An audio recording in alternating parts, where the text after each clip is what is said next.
The paradox of pursuing happiness. Have you ever noticed that the harder you try to be happy, the more it slips through your fingers? It's like grasping at clouds. The moment you try to hold on to one, it dissolves. And yet, we live in a world that constantly urges us to chase happiness as if it's a destination on a map. We set goals, make vision boards, and tell ourselves that when we finally get that job, that partner, that perfect body, or that financial freedom, then happiness will arrive. But it never seems to stay. Why? Alan Watts, the great philosopher and speaker, once said that the desire for security and the feeling of insecurity are the same thing. In other words, the very act of trying to secure something, like happiness, confirms its absence. The more we chase happiness, the more we reinforce the belief that we don't already have it. This creates an endless cycle of striving, achieving, and feeling empty again. It's exhausting. Our culture teaches us to delay joy until conditions are right. From childhood, we're conditioned to believe that happiness is something to be earned. Good grades, a diploma, a career, a house, a family, a retirement plan. Only then can we rest and be happy. But what happens when we reach one milestone after another and still feel unfulfilled? What happens when we do everything right and still feel that something is missing? Alan Watts warned about this trap.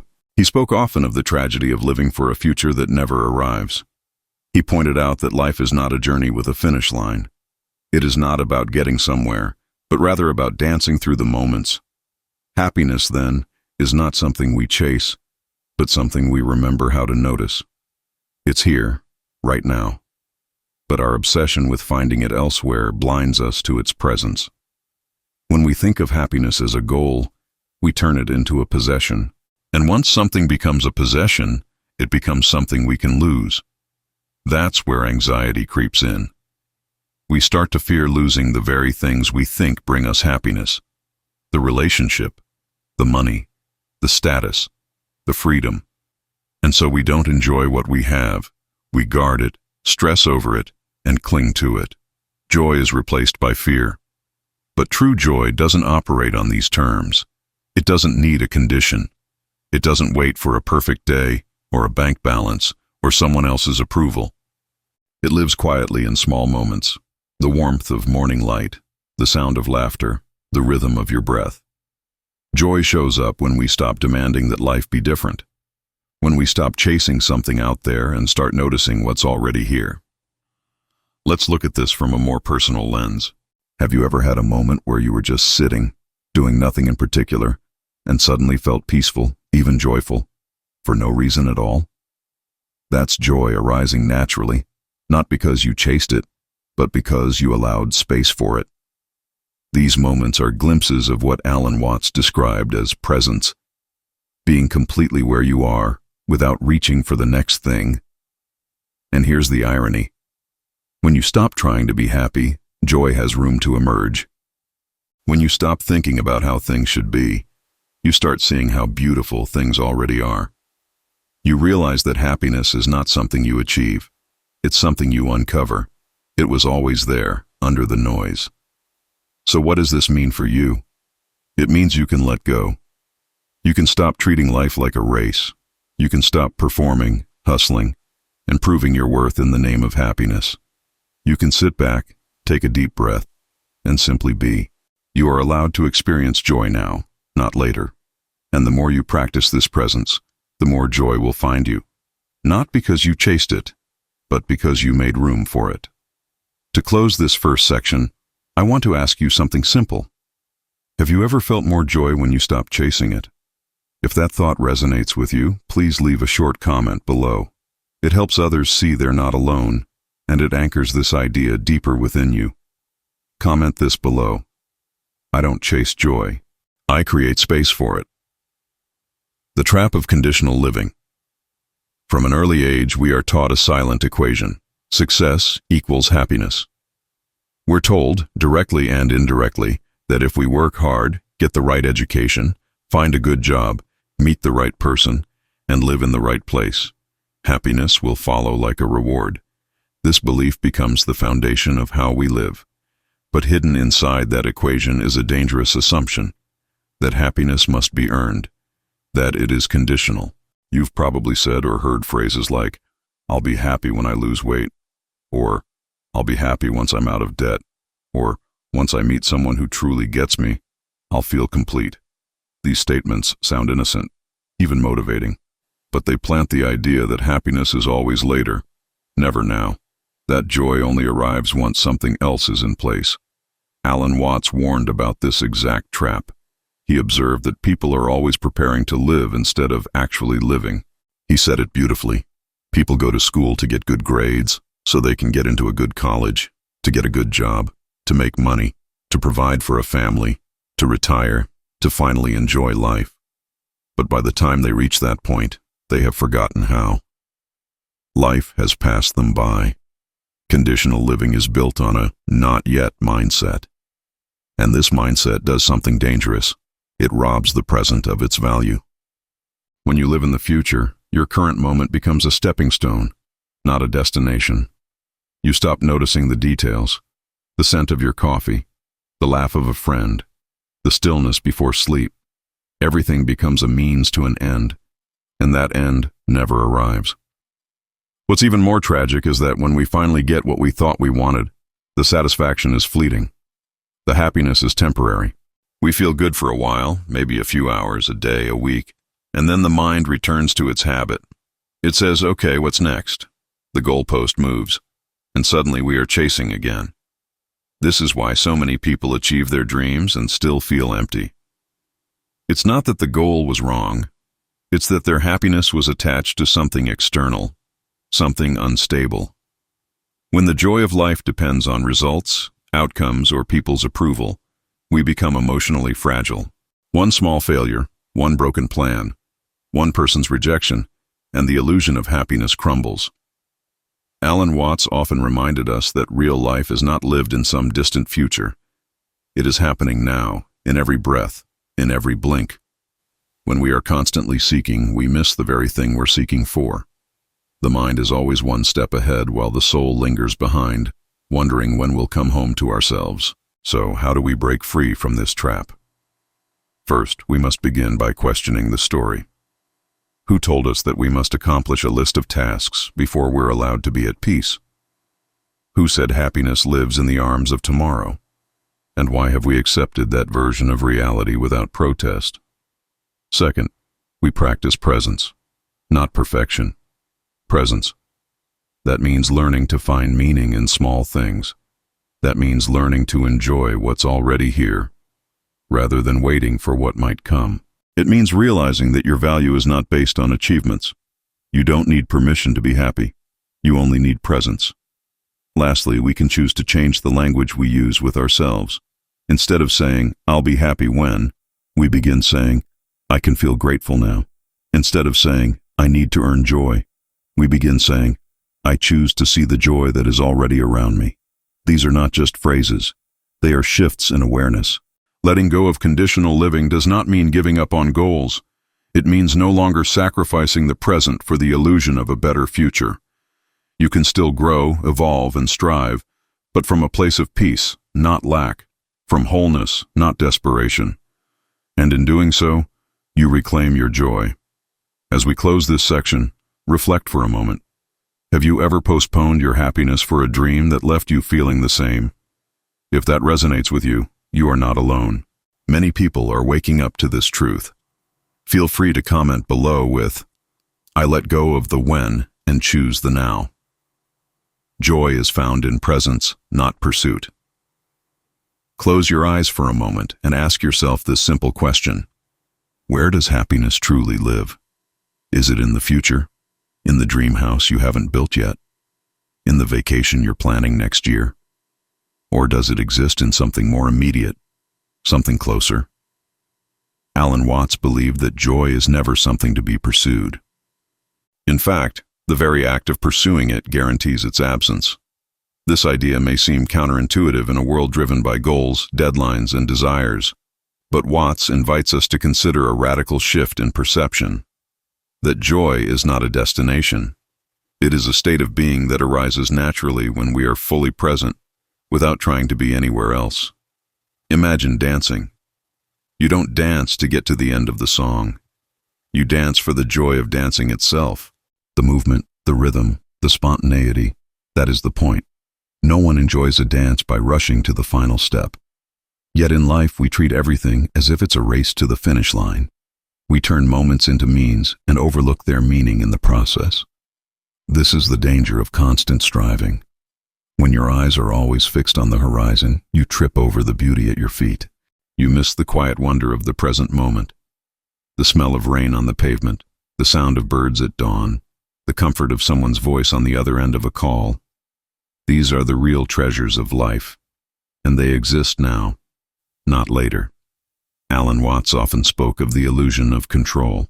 We think that by planning every step, scheduling every hour, and perfecting every task, we are somehow securing our happiness. But life is not a machine to be controlled. It is a mystery to be lived, and it unfolds best when we stop interfering and start observing. The present moment is the only place where life happens. The past is a memory, and the future is a possibility. But here, now, this is reality. This is the only place where you can breathe, feel, connect, and be. And yet, most people spend their lives mentally somewhere else. They dwell in regrets of the past or worry about what's coming next, all while missing the miracle of being alive in this moment. Why do we do this? Because the mind is addicted to movement. It is uncomfortable with stillness. It believes that stillness is laziness or lack of ambition. But in truth, stillness is the birthplace of joy. When you are still, not passive but deeply aware, you begin to see life clearly. You notice things you usually overlook. You become sensitive to the richness that already surrounds you. Presence does not mean doing nothing. It means being fully where you are, doing what you're doing, with all your attention. Drinking tea becomes a ritual. Washing dishes becomes meditation. Walking outside becomes a conversation with nature. The ordinary becomes sacred because your attention gives it value. Alan Watts described this awareness as the music of life. He said we are not meant to march to the future like soldiers on a mission. We are meant to dance through life like musicians playing a melody. Each note matters. Each breath is part of the song. So what keeps us from being present? Mostly it's the idea that we are not enough, that we must do more, get more, be more, before we can rest. But that is a lie. You are not behind. You are not late. You are not broken. You are right here. And this moment is enough. When you release the pressure to arrive somewhere else, you start to feel the joy of where you are. Try it now. Take a breath, close your eyes, and listen to the sounds around you. Feel the air on your skin. Feel the weight of your body against the chair. These are simple things, but they are real. And in their simplicity lives a deep, quiet joy. As we reach the end of this section, I want to ask you to reflect. Have you experienced a moment of unexpected joy, not because you planned it, but because you were simply present? If so, I invite you to leave a comment below.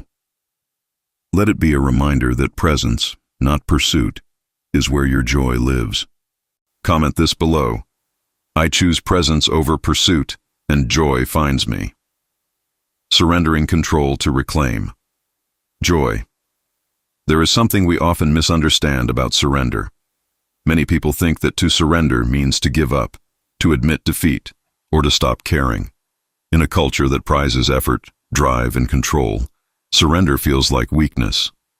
But Alan Watts saw surrender as the beginning of true strength.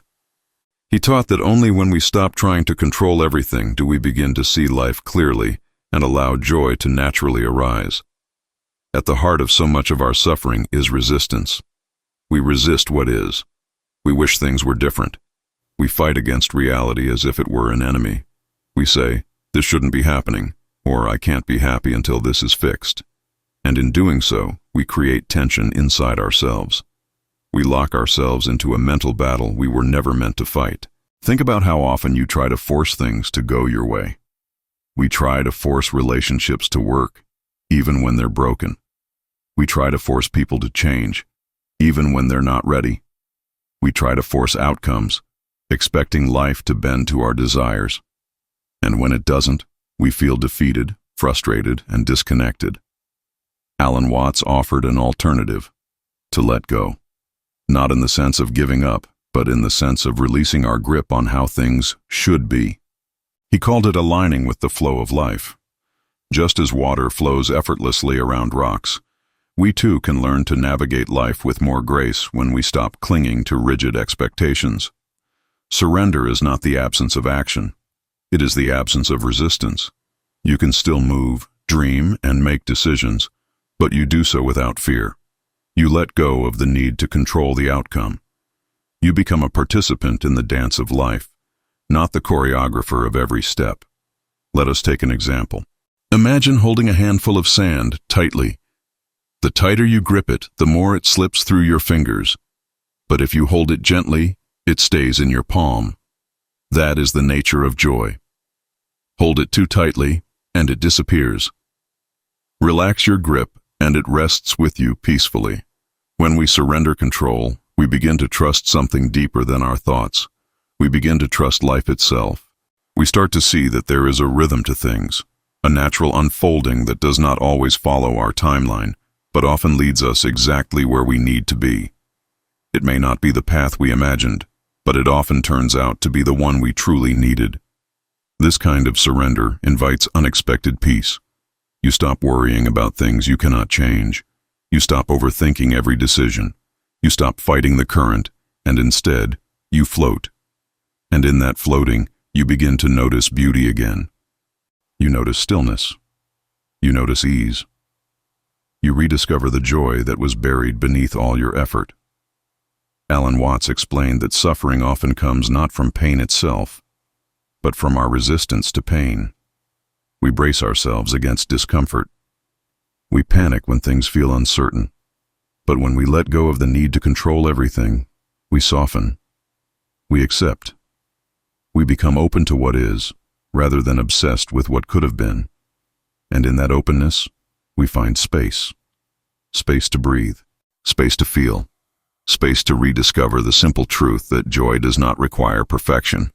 It only requires presence, acceptance, and a willingness to stop fighting the moment. This might sound difficult at first.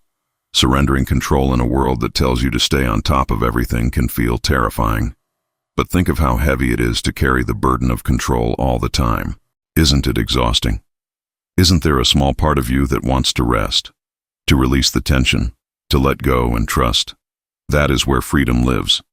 Not in perfect outcomes, but in open hearts. Not in flawless plans, but in relaxed presence. Joy returns the moment we stop chasing it and begin welcoming whatever arises with peace. As we finish this section, take a breath. Reflect on one area of your life where you've been holding on too tightly. Can you soften your grip just a little? Can you trust the flow, even for a moment? If this resonates, comment below. I release the need to control and make space for peace. Embrace the dance, not the destination. Imagine for a moment that life is a song. You don't listen to a song just to get to the last note. You listen to it because of how it makes you feel along the way.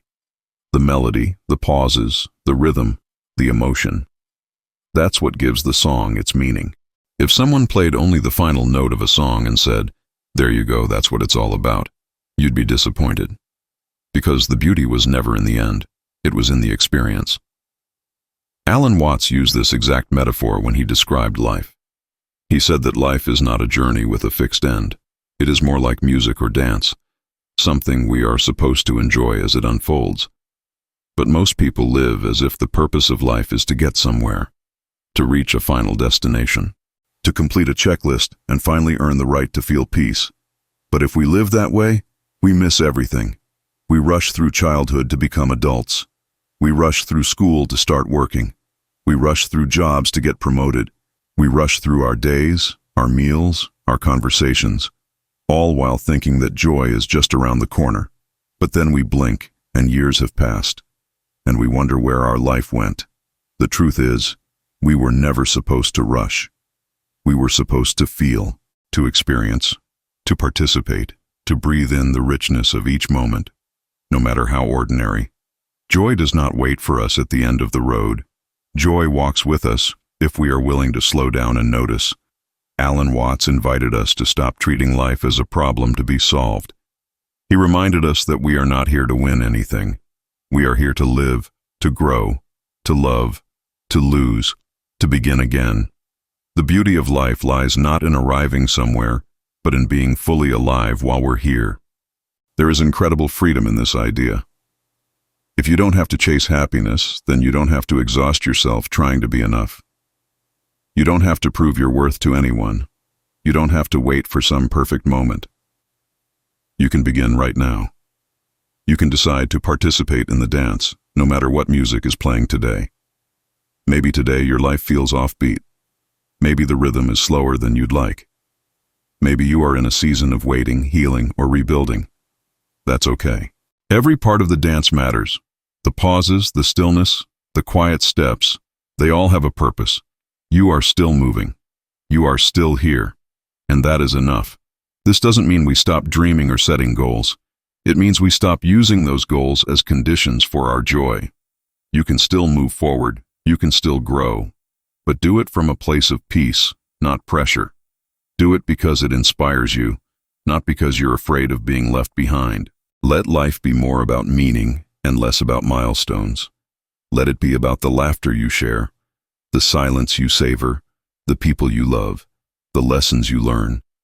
Those are the things you'll remember, not the boxes you checked off or the awards on your shelf. So the next time you feel tempted to say, "I'll be happy when," pause. Ask yourself if you can be present now. Ask yourself if there is something, even something small, that you can appreciate in this moment. That shift, however subtle, is where joy begins. You are not behind. You are not broken. You are not too late. You are right on time, exactly where you need to be. And this moment, imperfect as it may seem, is a piece of the beautiful dance you came here to live. Now that we've reached the final section, I want to leave you with a gentle invitation. If this message touched something in you, if it reminded you to breathe, to slow down, or to feel, share that with someone. Share it in the comments. Share it with a friend, or simply carry it with you into the next quiet moment. If you're ready to stop chasing and start dancing, comment this below. Life is a dance, and I am finally listening to the music.